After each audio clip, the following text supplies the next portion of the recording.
আমার প্রিয় ভাইয়েরা, কঠিন মুহূর্ত হাজির হয়ে গেলাম, যে মুহূর্তে গোটা বিশ্ব জুড়ে মুসলমানকে নিধন করার পরিকল্পনা চলছে, এমনকি তারা নিধন করার কাজও শুরু করেছে কাফেররা। ঠিক বলছি না ভুল? ঠিক বলছি তো? আজকে আমরা দেখতে পাচ্ছি মানুষের মানবিকতা বলে কিছুই নাই, মানুষ আর মানুষ নাই, মানুষ পশুর চেয়ে খারাপ হয়ে গেছে। আপনার দেশে কাশ্মীরের উপরে মুসলমানদের উপর অত্যাচার হচ্ছে, আপনার দেশ আমার দেশ উত্তরপ্রদেশ ভারতবর্ষের মুসলমানদের উপরেও কিন্তু অত্যাচারের রোলার চালানো হচ্ছে। আপনারা খবর নিশ্চয়ই রাখেন আমার চেয়ে বেশি, যেহেতু আল্লাহ আপনাদের চোখ ভালো দিয়েছে। কি বলেন, ভুল বলছি না ঠিক? আমার ভাইয়েরা, এজন্যই আমার আপনার সময় বেশি নেই, আসুন আমরা আমলের দিকে অগ্রসর হই, আমরা নেক আমলের দিকে অগ্রসর হই, আমরা পরিবর্তন হয়ে যাই। যারা নামাজ পড়ি না, নামাজের নিয়ত করে ফেলি যে আগামী কাল থেকে নামাজ শুরু করব ইনশাআল্লাহ। যারাদের নাকি মুখে দাড়ি নাই, দাড়ি রাখার নিয়ত করি। আসুন আমি আপনি পরিবর্তন হয়ে যাই, যেহেতু আমি আপনি যখন আল্লাহর কলেমা পড়ে দ্বীনের ভিতরে প্রবেশ করেছি, মালিকের যখন গোলামি শুরু করেছি, মালিককে যখন রব বলে মেনে নিয়েছি, এজন্যই আল্লাহ পাক তো আমাদেরকে বলেছেন মা খালাকাতুল জিন্না ওয়াল ইনসা ইল্লা লিয়াবুদুন। বলি আল্লাহু আকবার। আল্লাহ পাক বলছেন আমি কেবলমাত্র শুধুমাত্র মানুষ এবং জিনকে আমার ইবাদত করার জন্য আমি আল্লাহ পাক সৃষ্টি করেছি। বলি সুবহানাল্লাহ। প্রত্যেকটা জিনিসের কিন্তু একটা উদ্দেশ্য আছে। আমরা যে কাজগুলো করি, প্রত্যেকটা কাজের পিছনে কিন্তু একটা উদ্দেশ্য নিহিত থাকে, ঠিক কি না? ঠিক না? না ভুল বলছি? যে কাজগুলো করি প্রত্যেকটা কাজের পিছনে একটা উদ্দেশ্য আছে। এই যে মাহফিলটা দিয়েছে আমার এই মুস্ত্রি গ্রুপরা, এদের একটা উদ্দেশ্য আছে যে মাহফিলে আসবে মানুষেরা, দুটো ভালো মন্দ কথা শুনবে, শুনে তারা নেক আমল করবে আর একটু সবরসানি করবে, আমার আব্বা আম্মার রুহে সবগুলো পৌঁছবে। এটাই কিন্তু ওদের উদ্দেশ্য, তাই তো নাকি? তাই তো নাকি? এটাই কিন্তু আমাদের উদ্দেশ্য। এই যে মাইক্রোফোনটা যিনি বানিয়েছেন, এই মাইক্রোফোন যিনি বানিয়েছেন, তার একটা উদ্দেশ্য আছে। এই মাইক্রোফোন কথাটা ক্যাচ করবে, তারের মাধ্যমে সেটে পাঠাবে, সেট সেটাকে আউটপুটের মাধ্যমে বক্স এবং জেবিএল এ পৌঁছে দেবে। যদি এই মাইক্রোফোন যিনি বানিয়েছেন ঠিক সেই রকম ভাবে যদি মাইক্রোফোনটা কাজ করতে পারে, তাহলে তার উদ্দেশ্য সফল, নচেত এই উদ্দেশ্যটা কি? বিফল। মাইক্রোফোন আছে, কথা ক্যাচ করতে পারছে না, তাহলে তার উদ্দেশ্য কি সফল হয়েছে? যেরকম হয়েছে হয় নাই। সুতরাং আল্লাহ পাক আমাদেরকে বানিয়েছেন, বড় শখ করে বানিয়েছেন। উদ্দেশ্য আল্লাহ পাক বলেছেন যে আমার বান্দাদেরকে আমি সৃষ্টি করেছি, তারা আমার গোলামি করবে। তাই গোলামের এক নাম হলো চাকর। চাকরের কাজ কি? চাকরানি করা। চাকরের কাজ কি বাবা? চাকরানি করা। তাহলে আমরা যখন আল্লাহ পাকের বান্দা হিসেবে বিবেচিত হলাম, গোলাম বলে স্বীকৃতি দিচ্ছি। কেমন ভাবে গোলাম বলে স্বীকৃতি দিচ্ছি? সূরা ফাতিহার ভিতরে পড়ছি ইয়্যাকা না'বুদু ওয়া ইয়্যাকা নাস্তাঈন। পড়েন সবাই ইয়্যাকা না'বুদু ওয়া ইয়্যাকা নাস্তাঈন। আয় আল্লাহ, আমরা তোমারই গোলামি করি, তোমারই দাসত্ব করি, তোমারই চাকরানি করি, আর তোমার কাছেই সাহায্য চাই। এই কথা আমরা নামাজের মধ্যে বলি না? বলি না? বলি তো নাকি? বলি, কিন্তু দুঃখজনক এটা যে আমরা কি বলি এইটা আমরা বুঝি না। এজন্যই নেতার গোলামি করি। নেতার কাছে গিয়ে বলি ভাই তুমি ছাড়া কোনো উপায় নেই, ভাই চেয়ারম্যান তুমি একটু দেখে দিও ভাই, এরকম কথা বলি। কিন্তু না, আসলে সাহায্য যেতে হবে আল্লাহ পাকের কাছে। সাহায্য কার কাছে যেতে হবে? আল্লাহ পাকের কাছে। আল্লাহ পাকের চেয়ে বড় সাহায্যকারী আর কেউ হতে পারে না। সুতরাং আল্লাহ পাকের কাছে সাহায্য চাইতে হবে আর আল্লাহর গোলামি করতে হবে। শুধু নামাজ, রোজা, হজ, যাকাত এইগুলো কিন্তু শুধু গোলামি নয়। গোলামি হবে আমার আপনার জীবনের সর্বক্ষেত্রে। সর্বক্ষেত্রে আল্লাহকে ভয় করে চলতে হবে, আল্লাহর হুকুমকে মানতে হবে। একটা মালিকের বাড়ি যখন কাজ করব, ওই মালিক মহাজন যে কথা বলবে আমাকে কিন্তু সেই কথাটাই শোনা লাগবে, ঠিক কিনা? তাই তো নাকি? যদি না না শুনি, উল্টো যদি চলি, মালিক বলল ওইটা করো, আমি সেটা করলাম না, এই ওইটা আনো, সেটা আনলাম না, উল্টো পাল্টা করলাম, আচ্ছা ওই বাড়িতে আমার মালিক রাখবে বলে মনে হয়? বলেন রাখবে না। বলে এর বলি একটা আর করে আর একটা, এর রাখা যাবে না, না চল যা এখান থেকে, চল যা, মাইনেই দেবো না তোর ব্যবস্থা করতে, এরকম কথা বলে। ঠিক ওই রকম যিনি আমাদের মালিক, যিনি আমাদের খালিক মানে সৃষ্টিকর্তা, সেই আল্লাহ পাক যে হুকুম করেছেন বান্দা সুদের রাস্তায় যাবে না, বান্দা মদের রাস্তায় যাবে না, বান্দা জিনার রাস্তায় যাবে না, বান্দা তুমি হারাম কামাই করবে না, বান্দা তুমি আমার মসজিদে এসে নামাজ পড়বে, বান্দা তুমি তাহাজ্জুদ পড়বে। ও বান্দা, তোমাকে আমি আল্লাহ পাক যে জীবন দিয়েছি, এই জীবন নামক গাড়িটা নিয়ে আমার রাস্তায় তুমি চালাবে, খবরদার যেন রং সাইডে যাবে না, ভুল দিকে যাবে না। এরপরেও যে তোমার চোখ দিয়েছি, এই চোখ দিয়ে যেন তুমি অশ্লীল কোনো জিনিস দেখবে না, তোমার কান দিয়েছি বলে তুমি যা খুশি ইচ্ছা তাই শুনতে পারবে না। আমি তোমার হুকুম দিয়ে দিলাম বান্দা, এরপরেও যদি সেই মালিকের হুকুমগুলো যদি না মানি, সেই মালিকের কাজ যদি আমি না করি, বলেন তো দেখি তাহলে আমি আপনি সেই মালিকের কাছে কি ভালো থাকবো না খারাপ হয়ে যাব? কি হয়ে যাব? খারাপ হয়ে যাব। তাহলে আল্লাহ পাক অসন্তুষ্ট হয়ে যাবে, মালিক অসন্তুষ্ট হয়ে যাবে, আর মালিক অসন্তুষ্ট হয়ে গেলে মাইনে বন্ধ হয়ে যাবে, কাজও হবে না লাস্টে। ঠিক ওই রকম আল্লাহ পাক যে জান্নাত দিবেন আমাদেরকে বলেছেন, যে আল্লাহ বলেছেন আমার কথা যদি মেনে চলতে পারো, মৃত্যুর পরেই তোমার কবর হয়ে যাবে ডিপ ফ্রিজের মতো সুন্দর, তোমার বডি অক্ষত থাকবে। তবে বান্দা আমার কথাগুলো কিন্তু তোমাকে শোনা লাগবে, আমার কথাগুলো কিন্তু মানতে হবে। আর যদি না মানো তাহলে তোমার কবরটা হবে জাহান্নামের গর্ত, জাহান্নামের কুয়া। যখন নাফরমান বান্দাকে কবরে নিয়ে যাওয়া হবে, মুনাফিককে কবরে নিয়ে যাওয়া হবে, মুনাফিক কিন্তু কাফেরদের মধ্যে হয় না, মুনাফিক হয় কিন্তু মুসলমানের মধ্যে। মুনাফিক টুপি পরে, মুনাফিক নামাজ পড়ে, মুনাফিক রোজা রাখে, কিন্তু সে মুনাফিক। আল্লাহ রাব্বুল আলামিন বলেন মুনাফিকরা নামাজ পড়ে, ওয়া ইযা ক্বামু ইলাস সালাতি ক্বামু কুসালা ইউরাউনান নাস ওয়া লা ইয়াযকুরুনাল্লাহা ইল্লা ক্বালিলা। বলি আল্লাহু আকবার। প্রত্যেকটা অক্ষরে শোনার জন্য আপনি 10টি করে নেকি পাবেন, বলি সুবহানাল্লাহ। এটা কোরআন। এটা কি? এটা কি বাবা? কোরআন। কোরআন, এটা কোরআন, এটা কোনো কেচ্চা কাহিনী নয়, এটা কোরআন থেকে হচ্ছে। আমার ভাইয়েরা, আমাদের উচিত যে হুজুর, যে আলেম, যিনি এই মেম্বারে ওয়াজ করার জন্য উপবেশন করবেন, তানাকে আল্লাহ পাক বলে দিচ্ছেন ফাযাক্কিরি বিল কুরআন। আল্লাহ পাক বলেন যিনি নাকি এই মঞ্চে এই মেম্বারে উপবেশন করবেন, কথা বলবেন আমার বান্দাদের সামনে, সেই ব্যক্তি যেন কোরআন দিয়ে আমার বান্দাদের কাছে ওয়াজ করে, বলি সুবহানাল্লাহ। যে কোরআনের প্রত্যেকটা অক্ষরে পড়লে 10 নেকি, শুনলেও 10 নেকি, বলি সুবহানাল্লাহ। আমার ভাইয়েরা, আল্লাহ বলছেন মুনাফিকরাও নামাজ পড়তে আসে, মুনাফিকরাও নামাজ পড়তে দাঁড়ায়, কিন্তু মুনাফিকের নামাজ দেখলেই বোঝা যায় মুনাফিক কিরকম। নামাজে দাঁড়ায়, এদিক ওদিক তাকায়, বুঝতে হবে মুনাফিক। নামাজে দাঁড়ায়, একটা মশা বসলে এরকম বাড়ি দেয়, অনেকে দেয় না, দেয় না, দেয়, এটা করা যায় না, এটা ঠিক না। এই নামাজে দাঁড়াবে কিন্তু টুপিটা ঘুরবে, মাথাটা চুলকাবে, এরকম করবে, দেখলেই বোঝা যায় বেটা মুনাফিক। এই নামাজ পড়তে আসে ঠিকই, কিন্তু এর নামাজটা হলো ইউরাউনান নাস, এর নামাজ হলো লোক দেখানো নামাজ। কি নামাজ? লোক দেখানো নামাজ। বাবা, লোক দেখানো কোনো ইবাদত করবেন না, খবরদার, লোক দেখানো করবেন না। নামাজ পড়ছি, মসজিদে যখন পড়ছি, রুকু সেজদা করছি, কি সুন্দর, লোকে দেখলে মনে করে না সত্যি নামাজ পড়ে। আর যেই না বাড়িতে নামাজ পড়ছি, এমনি করে 4 রাকাত নামাজ 1.5 মিনিটই কমপ্লিট, ঠিক কিনা? এরকম লোক আছে না? আছে না? নাই।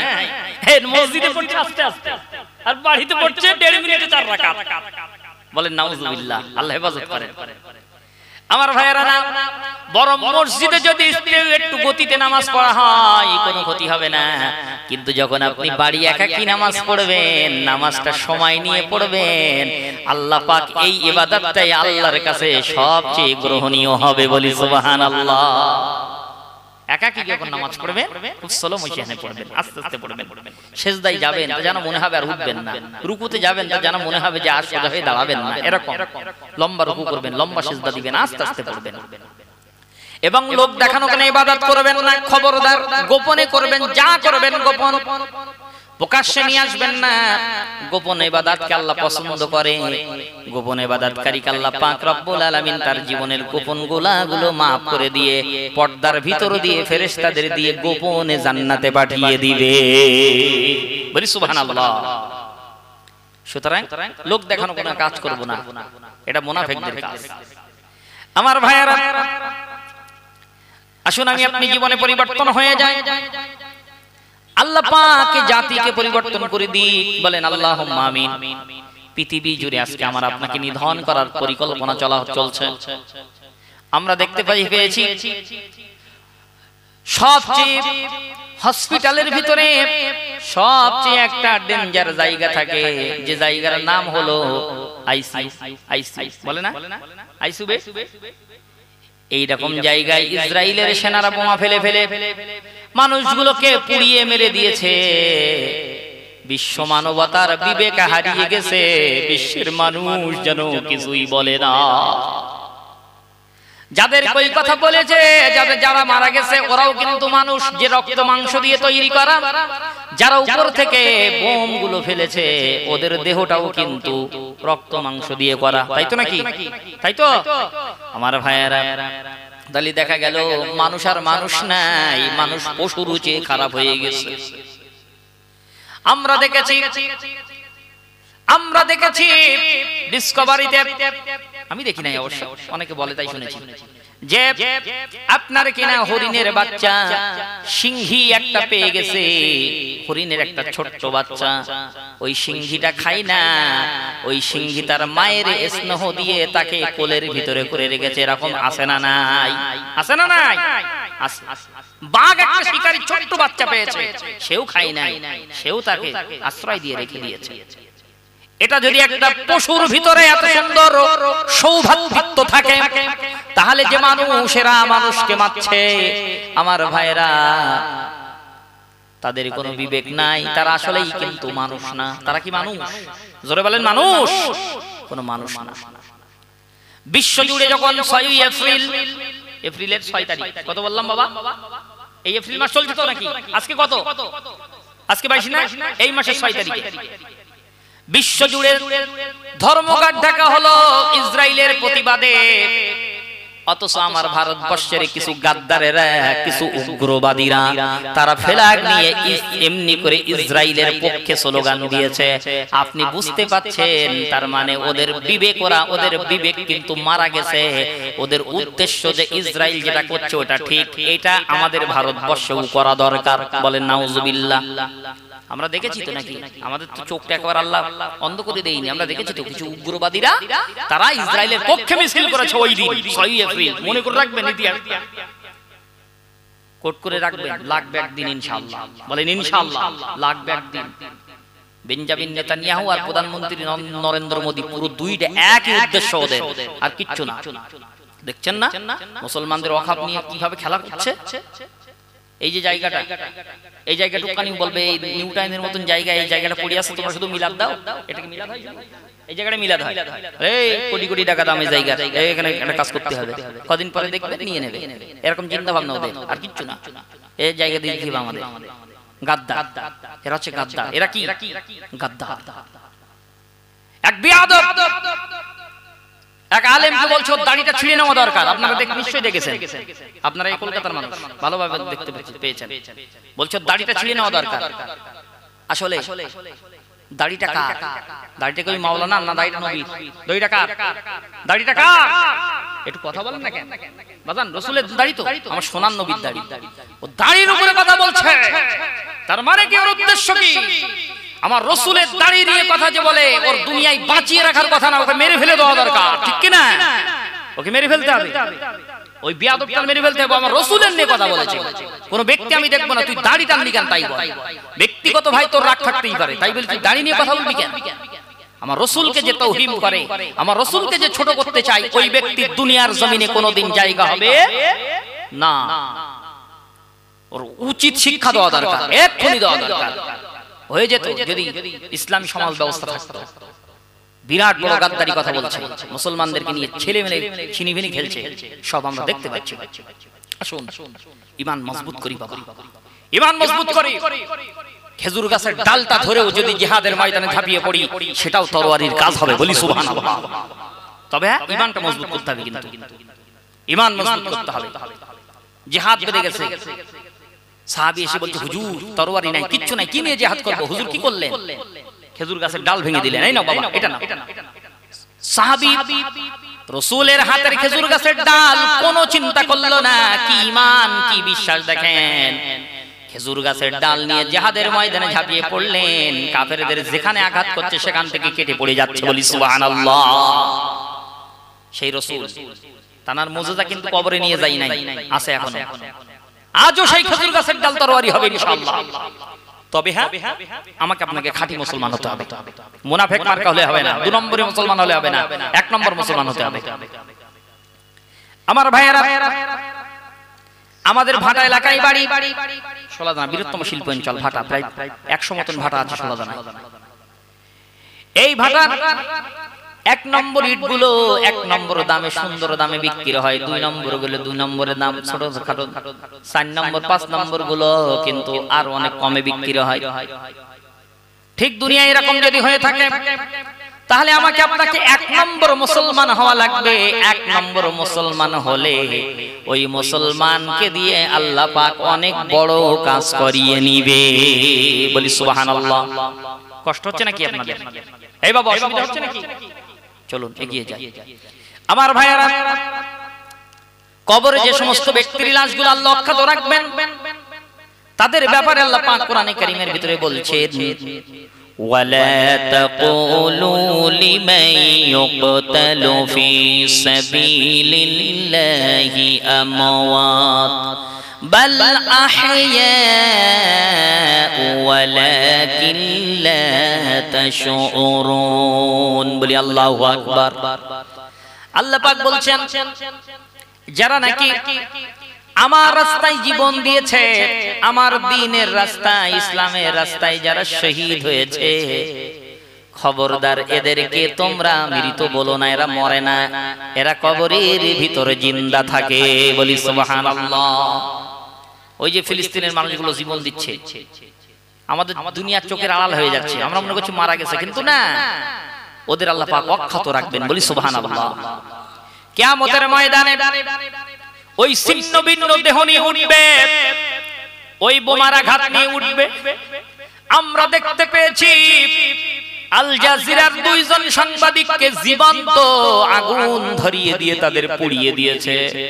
বিশ্বের ইতিহাস সাক্ষী থাকবে, ইসরায়েলের ইহুদিরা এরকম করেছে।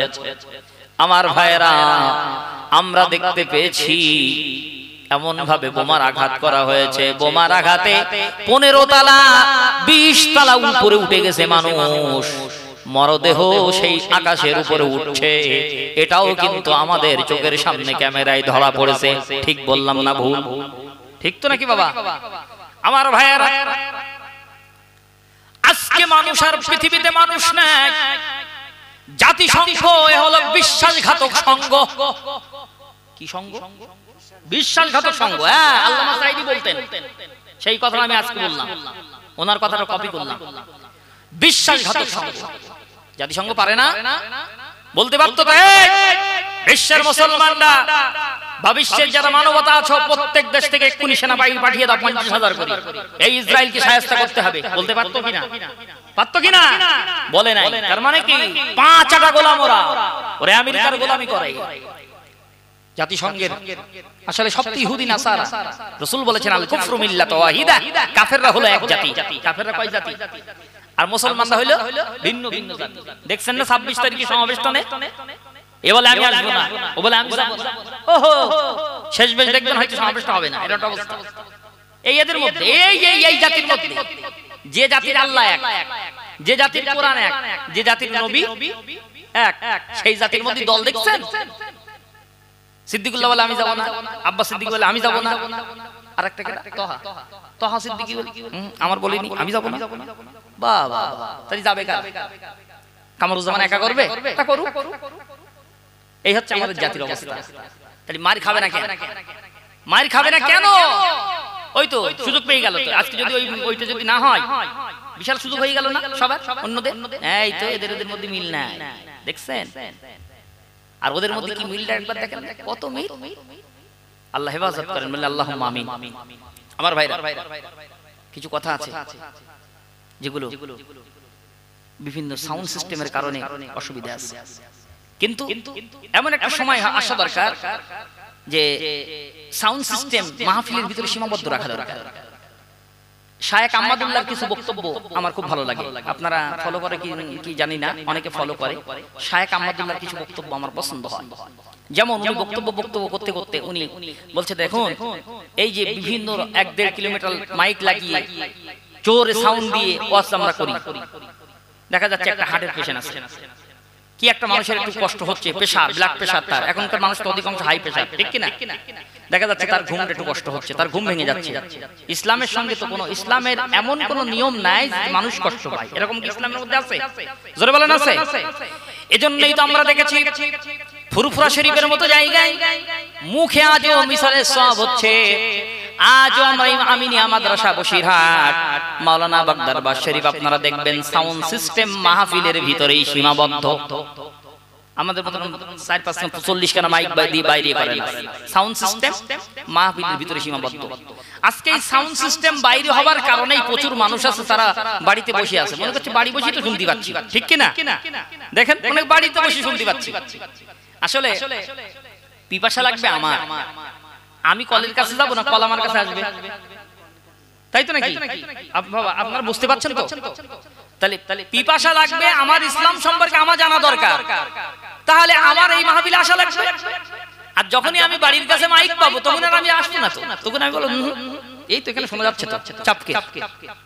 এজন্য সাউন্ড সিস্টেম এরকম ভিতরে রাখা দরকার। ভাই আমার কথা এরকম হয়, হয়তো অনেকের কষ্ট হচ্ছে, আপনাদের কষ্ট হচ্ছে নাকি? কষ্ট না হলেও আপনারা দেখুন যুক্তিতে ফেলুন, যুক্তির কোষ্ঠী পাথরে ফেলে দেখুন আমার ভাইয়ারা। এজন্যই আমাদের কথাবার্তা সংযত হয়ে বলতে হয়। কিন্তু আমার ভাইয়েরা আপনারা বুঝে নেবেন, কিছু জিনিস ইশারা করছি আমি। আমার ভাইয়েরা, বাবাজিরা আমার, আসুন আমরা ঈমান পরিবর্তন করি, নেক আমল বেশি বেশি করতে থাকি। যদি কবরের ভিতরে দেহটা অক্ষত রাখতে চায় তাহলে আল্লাহ পাকের কথা কিন্তু অবশ্যই সত্য, এতে কোনো মিথ্যা নাই। আল্লাহ বলেন লা তাবদীলা লিকালিমাতিল্লাহ, আল্লাহর কথা কোনোদিন দুই রকম হয় না। বলি সুবহানাল্লাহ। আল্লাহুম্মা সাল্লি আলা, একটু পানি খাওয়াবেন। এই বাবা একটু পানি নিয়ে আসবেন তো কেউ। ওয়ালা আলি সাইয়্যিদিনা, খালি দুটি হাত তুলি খোদা তোমারি দারে, মোদের পিতাজি বিদায় নিল, ক্ষমা করো তারে। বলেন সুবহানাল্লাহ। এই যে গুরু সভাটা দিয়েছে, এদের আত্মীয় স্বজন মারা গেছে, গেছে না? তাদের উদ্দেশ্যে, আমাদের আত্মীয় স্বজন মারা গেছে তাদের উদ্দেশ্যে এই মাহফিল। তাই কবি বলছে খালি দুটি হাত তুলি খোদা তোমারি দারে, মোদের পিতাজি বিদায় নিল, ক্ষমা করো তারে। এতই ডাকে আব্বা বলে দেয় না যে সারা, আবার ঘিরে রেখেছি দেখি বাঁশের বেড়া। কবরের উপরে বাঁশের বেড়া দেওয়া হয়, আপনার দিকে দেওয়া হয়? তাই কবি বলছে এতই ডাকে আব্বা বলে দেয় না যে সারা, আবার ঘিরে রেখেছি দেখি বাঁশের বেড়া। বুকের উপর,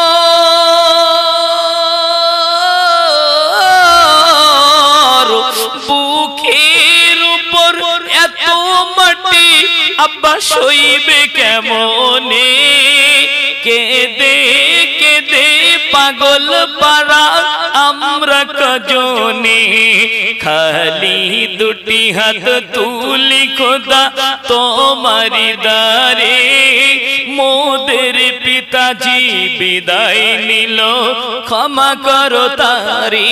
বলেন সুবহানাল্লাহ। অসুবিধা হচ্ছে নাকি, কষ্ট হচ্ছে? প্রতিবেশী পাশাপাশি সবাই যে থাই, মোদের পিতাজি আর যাবে না তোমাদের বাসায়।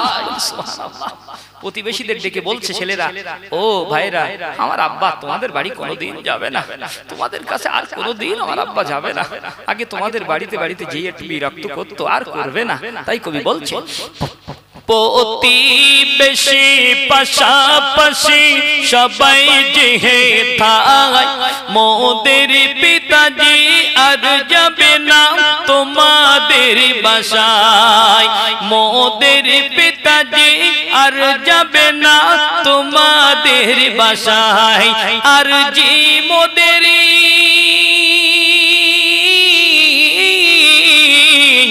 আর জি মোদের একটা কথা পিতাজির তরে, সবাই মিলে ভাই দোয়া করো খোদার দারে, খালি দুটি হাত তুলি খোদা তোমারি দারে, মোদের পিতাজি বিদায় নিল ক্ষমা করো তারে।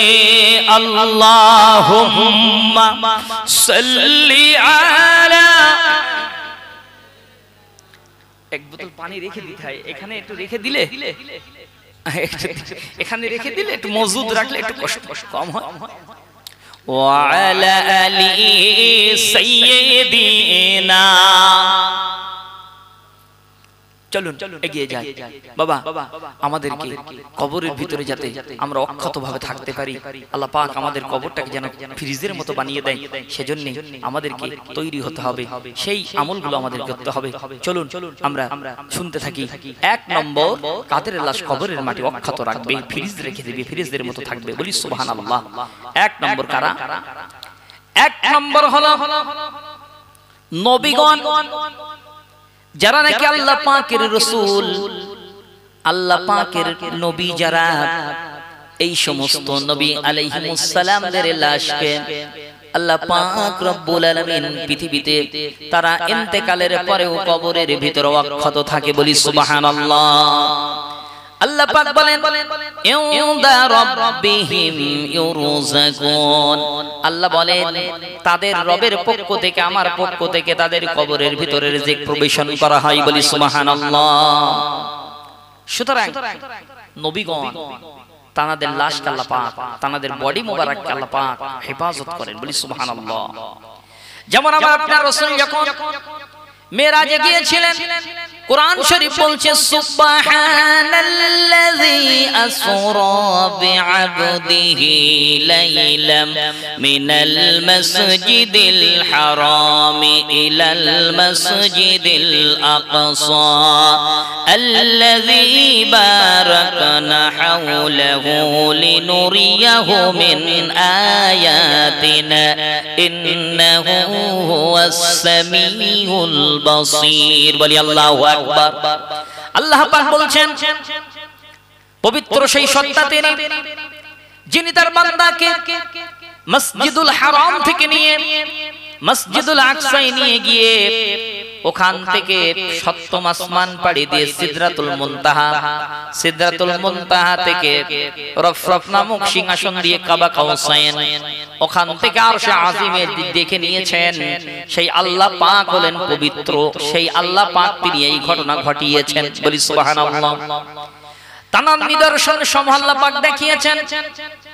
সেই নিদর্শনের ভিতর রাসূল বর্ণনা করেন, আমি যখন মিশরের উপর দিয়ে অতিক্রম করছিলাম, হঠাৎ আমি দেখতে পেলাম মুসা আলাইহিস সালামের কবর আমার নজরের সামনে চলে আসে। মুসা আলাইহিস সালামকে আমি দেখলাম তিনি কবরের ভিতরে দাঁড়িয়ে নামাজ আদায় করছে। বলি সুবহানাল্লাহ। শুধু তাই না, হুজুর বলেন আমি যখন গেলাম আমি মিশর অতিক্রম করছিলাম, সেই সময় আমার নাকে কি সুন্দর একটা সুঘ্রাণ আসছিল। ওই সময়তে আমি জিবরিল আমিন আলাইহিস সালামকে জিজ্ঞাসা করলাম, ও ভাই জিবরিল আমিন আলাইহিস সালাম, আমার নাকি কি সুন্দর একটা সুঘ্রাণ আসছে, কোথা থেকে আসছে এই সুবাসটা? কি পানি? হ্যাঁ ঠিক আছে, পানি দেন, পানি দেন। এমনি করি একটু জিকির করি, লা ইলাহা ইল্লাল্লাহ।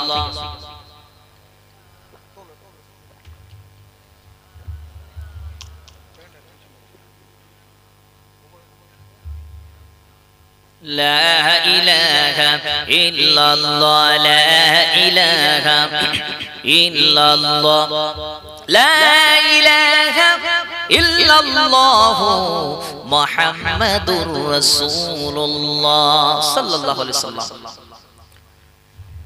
রাসূল বললেন, আমি দেখতে পেলাম আমার নাকে কি সুন্দর একটা সুগন্ধ সুবাস চলে আসছে। আমি জিবরিল আমিন আলাইহিস সালামকে জিজ্ঞেস করলাম, ভাই এত সুন্দর সুঘ্রাণ কোথা থেকে আসছে?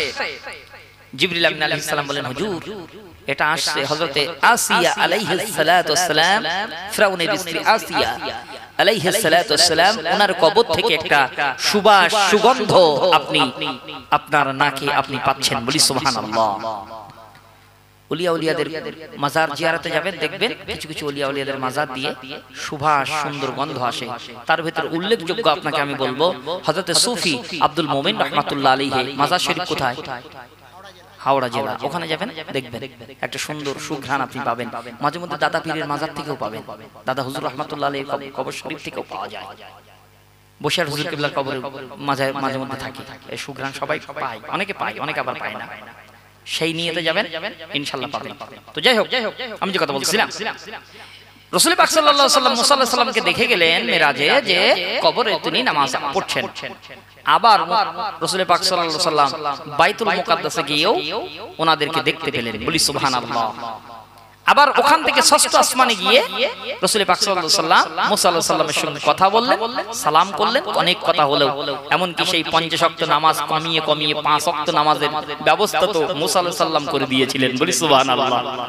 যাই হোক, আমরা সবাই জানি, আমি যে কথা বলতেছিলাম যে নবীদের লাশ মোবারক, নবীদের বডি মোবারক আল্লাহ পাক হেফাজত করে রাখেন, তারা রক্ষিত থাকে।